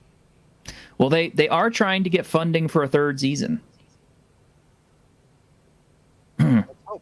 Apparently, they have to ask the film ministry or council of Norway or something like that in order to get funding for it. And I hope they do, because I think culturally that is a hell of a good show. I mean, you know, it's how do I put it? It's fun kind of in the same way that Lilyhammer was fun. And it exposes you to a entirely different culture that, you know, you're not used to if you're an American or even like, you know. I don't know anything about Norwegian people. Yeah, I didn't know much about Norwegian people other than black metal. So getting to watch this was kind of like, oh, they're kind of normal. My only real They're context of Norwegian stuff is just Jace. Yeah, that's not that. Same here. He's not not gonna normal though. Jace is not normal for Norwegians. I don't think. He's an entirely representative sample of one. Yes, he is. And that's not a bad thing. I'm not saying anything bad about Jace. It's just he is an individual. He's not like Norway as a whole. It's a very angry Norwegian. He seems to be, yes. Yes. But yeah, I really like fish out of water stories. And when you have an entire, you know, like group of people who are displaced from ancient times and stuff like that, you know, ancient Vikings and stuff. Huh? 3 different time periods. Yeah, 3 different time periods. Yeah, all brought to modern day Norway. It's like, wow, it's... Did they ever say in that show if it happened everywhere in the world or just Norway? I believe it happened everywhere in the world. I wasn't sure because they never really mentioned it. Yeah, I believe that was the whole context of it, is that it was happening all over the world, and the show just focuses on how Norway is handling it. And honestly, you know, Norwegian show. Yeah, I mean, I understand that they have to have kind of like an overarching theme to it, so that's why they have to have all the police drama BS in it. But I mean, I like police dramas, so. That stuff actually, I kind of tune that stuff out, you know, whenever they're investigating all the crime scenes and all. I'm like, yeah, whatever, I'll go get something to drink or make a sandwich or something and come back when they get back to all the slice of life kind of comedy. Because, you know, when you see, you know, groups of guys wearing, you know, Scandinavian clothing from, you know, the 1200s and stuff like that, camping out on piles of straw in the middle of a park and stuff. It's just, there's something oddly fun about that. The whole fish out of temporal water. Yeah. Das Wolfen is called The Beforeigners. It is on HBO Max. There's 2 seasons of it right now. I need to finish season 2. Yeah, me too. And season 2 features Jack the Ripper. So yeah, that's why I'm waiting. It's like, well, Jack the Ripper is an interesting subject for me, but oh no, I find him interesting. It takes a lot for me to actually like something involving Jack the Ripper. I feel he's overused. He is. You know, a lot of people say that he's like history's first mass murderer, and I'm like, or a serial killer, and I'm like, no, I think Gilles de Rais was actually history's first serial killer, but that was unproven. But Jack the Ripper is definitely the most notorious. The reason Jack the Ripper is so notorious and listed as that is because we still don't know who he is, and we never will. Nope. Although I do like the William Gull theory. Dr. William Gull. Sir William Gull. Yeah, I think that was debunked pretty easily, though. It's been a while since I looked into it. You think it was debunked by who? I'd have to look into it. I just said it's been a while. I can find it, and I'll send it to you later. I know Annette Coulter apparently wrote a whole book about it that people kept saying, oh, that's the real reason. I'm like, no, I'm still sticking with the Alan Moore interpretation. Thank you. Yeah, from Hell, not the film. The comic is a good kind of examination without really resolving anything. Exactly. Ash, where do you sit on all that? Jack the Ripper? Yeah. You're British. You know about He's it. certainly an interesting fellow. He's got had a lot going for him. Just trying to clean up Whitechapel. Yeah, No, it's something. As you said, is very notorious, and there's a comic, an Indiegogo comic I have on pre-order that takes Jack the Ripper, but Jack is actually a vampire hunter. And is that good? No, it's according on pre-order. I think it's by, is it Mandy Summers? Yeah, it's Mandy Summers. Yeah, I'm waiting on that. It looks awesome. And like all the people he goes after, all the working girls, they're all vampires, and he's just a vampire hunter. Yeah, that's an interesting it's a cool story. concept. I'm excited to read. Yeah. I wouldn't say I'm a ripperologist or anything like that, but I've studied a little bit of it. But certainly is a fascinating character. I mean, even in Assassin's Creed Unity, they did a DLC about him as well. And I can't remember if you play as Jack. I think he was like an assassin that got like excommunicated, if I remember. Yeah, that's the storyline. But everybody, play it. yeah, everybody has their own thing. And speaking of that, there is an old PC DOS game from 1982 that was called Waxworks. And what it let you do is go into various time periods and stuff like that, solve a mystery, kill things, and basically try to survive. And one of them was the Whitechapel district in England, and you were actually going after Jack the Ripper, who was evidently doing it as part of a cult type thing.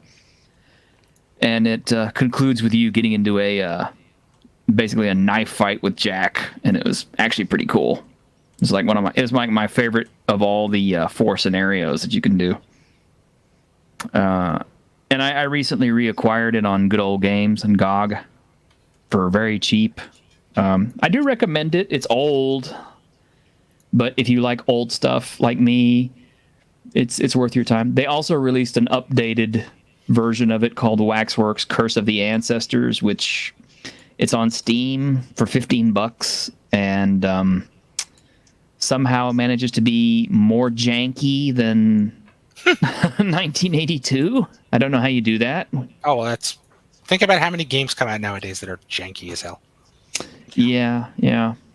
We can fix it. It's a feature. Yeah, it's not a bug, it's a feature. I don't know. Anyway, we're almost up to 2 hours, guys. Does anybody have anything for me before we go that we missed? We didn't go into the Dracula thing. I don't know anything about it. Somebody said on Twitter that Dracula and vampire fiction in general is anti-Semitic, and that you need to stop that. Oh, for fuck's sake! No, wait, I'm not done. You need to stop, using secret cabals of vampires that run the world, because that was in Dracula, which proves they didn't read the book. But you need to buy their book about vampires. Because they write about vampires without hating Jews. Yes, and they said the only stereotypical vampire trope that isn't problematic is lesbian vampires, and oh my god. What? I love how they said that there was a huge literary tradition of vampires before Dracula, and I can think of 3? Varney the Vampire. Varney, there was the vampire by I can't remember who, but that was based on Byron, and Carmilla. Carmilla. Sheridan Le Fanu. Yeah, Sheridan Le Fanu. Yeah. Yeah, that's Carmilla. But I can't remember the one that Byron's doctor wrote. It was called The Vampire. Golly, people are... They were just trying to drum up something to... Yeah, look at me, I'm stupid and controversial. Oh, this blew up. How did that happen? Buy my shit. I mean, I can link it to you later. I can link it to you when we're done, T-shirt, if you want to actually look at it. Why? I don't want to give that person any oxygen. Kids, starve the stupid. But maybe that's why my show isn't making as many subs. I don't know. You're not starving the stupid. I'm stupid and being starved. I don't know. That's true. That could also be a thing. That could also be a thing, yeah. Anyway, yeah, well, I mean, I guess if nobody has anything, then I guess we can always wrap it up. What do you say, guys? Sounds good to me. All right. Now, Tuesday, I'm proposing that we do Mecha Tuesday, where we talk about mecha RPGs for an hour. I mean, and there's certainly a lot to choose from. There's Mechton. There's Hero System Games had a mecha role-playing supplement. There was Battletech, of course, Robotech from Palladium, and then there's the new Robotech, which I don't know anything about, and Heavy Gear and Dragon Mech. Renegade Game Studios try to put mech stuff into their Power Rangers game, and there's a mech stuff in a Power Rangers game. Yeah, you would. And there's mech stuff in Amazing Adventures. There's it's got legs. I think there's quite a bit there. I don't know how much of it is good or if we can actually talk about it for an hour, but Maybe we'll try to. I think there's plenty. Okay, I mean genre. we can always fold kaiju into it, and everybody loves kaiju. I mean, that would also make sense. Mechs Like I just kaiju. saw a game pop up in one of my news feeds about a kaiju pet simulator game. Ooh, well, that sounds fun. Is it like a TTRPG or what? A video game. That sounds like a video game. That's using like different movies for settings in 5e. Is one of them? It's Guillermo del Toro, kaiju robots. You're talking about Rift, Pacific Rim? Yes. Pacific Rim. Is that one of the movies in that list of movies that they're using? I believe it when I see it. I think so. That's one that Greg from Ares wanted to do before they announced they were doing it. Ultra Kaiju Monster Rancher? Oh my god, no. I remember Monster Rancher. I loved Monster Rancher. You had to put different music CDs into your PlayStation? Yes! Oh, that was so much fun. I'll tell you who doesn't like kaiju. Tokyo. Well, yeah. It's because they're always stomping all over them. Most of Japan, really. How soon is that coming? Let's see. 2022 in the West. It didn't say sometime this year. Sometime this year. Okay. I hope it comes to PC.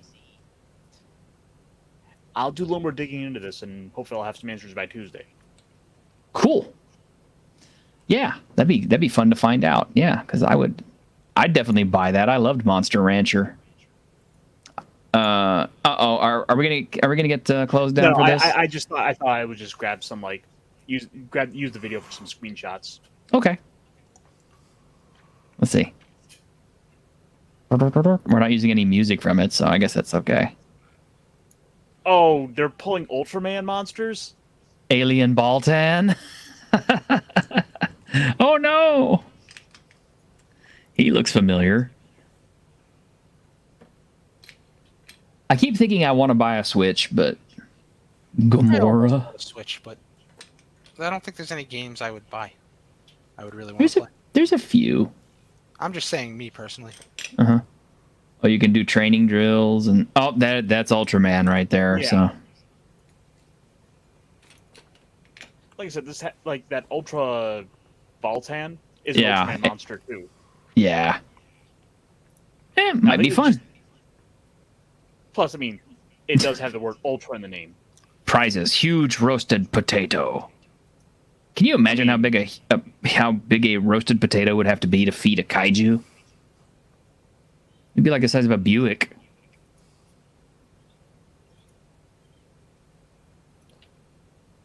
A King Kong Edward.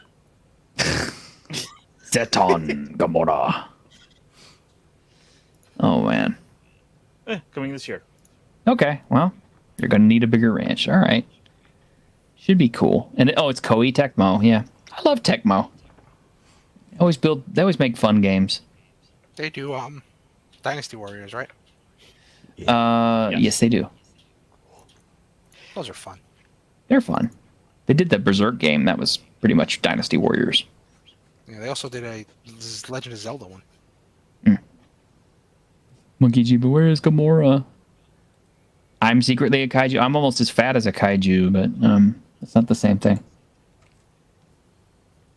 So yeah, Hairhead. might It's give that a Baphomet. year. Who knows? Maybe we'll just do a stream of it. Yeah, we should.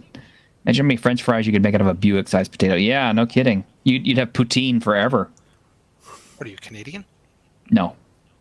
But Snortopoopas is, I think. Anyway, Grim is yawning. Guys? I'm sorry. So let's go ahead and end it, guys. But thank you all for being with us this week, and we hope we didn't bore you too much. We had 23 people on here at one time, so I guess we're doing okay, guys. Now, if we could only get 500 more subscribers, that'd be great. So spread the word. We'll see you next week. Well, actually, we'll see you Tuesday.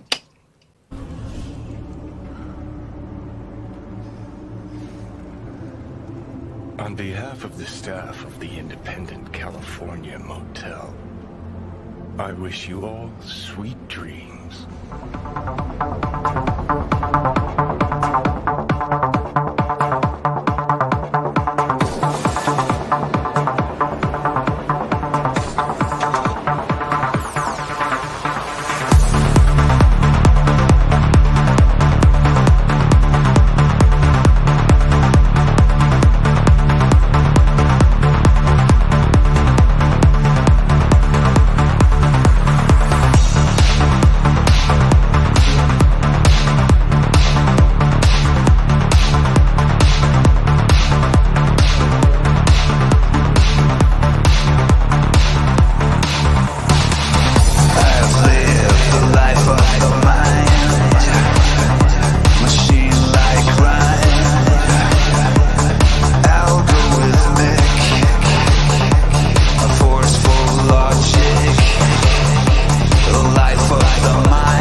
Wait the fuck up, samurai. We have a city to burn.